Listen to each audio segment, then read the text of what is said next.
This one sort of piggybacks off of the arbitrage versus ownership debate that I settled in a previous video. But basically, somebody asked, all right, so what would be the worst case scenario where I had to pull the plug and sell or get out of it after I've begun the process or what have you.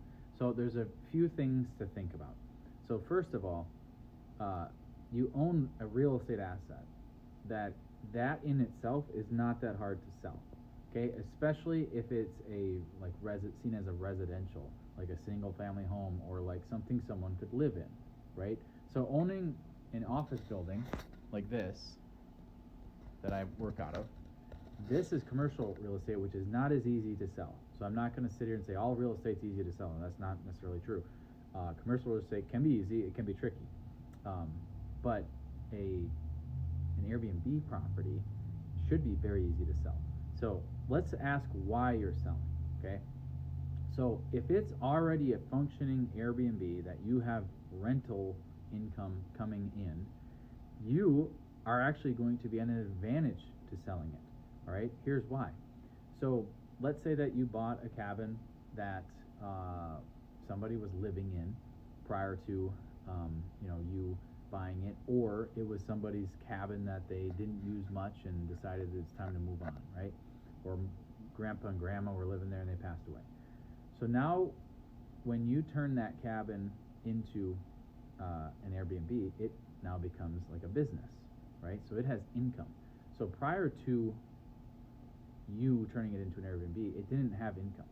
So it was just basically something someone could buy to personally enjoy or to live in, right? As far as the numbers go and what the books look like. So you running the Airbnb business, now you have actually you have turned that asset into an even more valuable asset because you have leveled it up into another class of potential buyer, and that is an investor, right? So investors want to buy things that make money, and your Airbnb cabin is something that an investor could look at and say, wow, okay, this thing's making $3,000 a month, and that's worth something to me as the investor. I will pay a premium for this place. Compare and contrast that to the place down the road that is making $0 a month, right? It is not worth as much to the investor, okay? So you have now actually added another group of potential buyers that would be interested in owning your real estate because it generates money, okay? And that could be investors like hardcore, investment funds, all the way down to just a family that wants to, they want to build their wealth, their family wealth. So, and that they could be full-time workers of a totally different field. They don't have to be just investors. But you can see my point. Okay, so that's like best case scenario. Now you've raised the bar of the property and the value of it by a lot. Had to check on this guy. He's trying to get in here. Are you sleepy there, bud?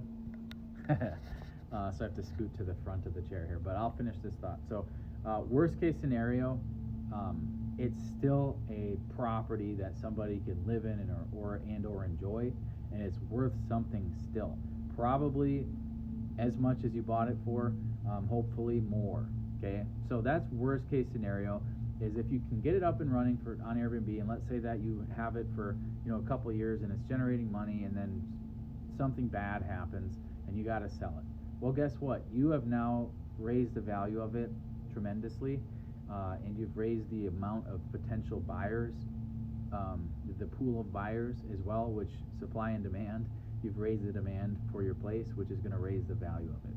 Worst case scenario, it's back to the way it was, which is a single family house or somebody's getaway cabin, not seen as much as an investment, but there's still a lot of people out there that want to live in that place, or they want to enjoy that place for their family, and you still got that group of people that's potentially interested. So with that being said, I definitely I would definitely tell you to go over to cabinsecrets.com, watch the entire video where I share with you the 3 ways to win again with this, which is first, and foremost the weekly income that you're going to get passively once it's up and running. You're going to get the generational wealth building from the asset that you are holding on to and getting paid to own, and then you're getting to enjoy free family vacations in between guests, which is amazing.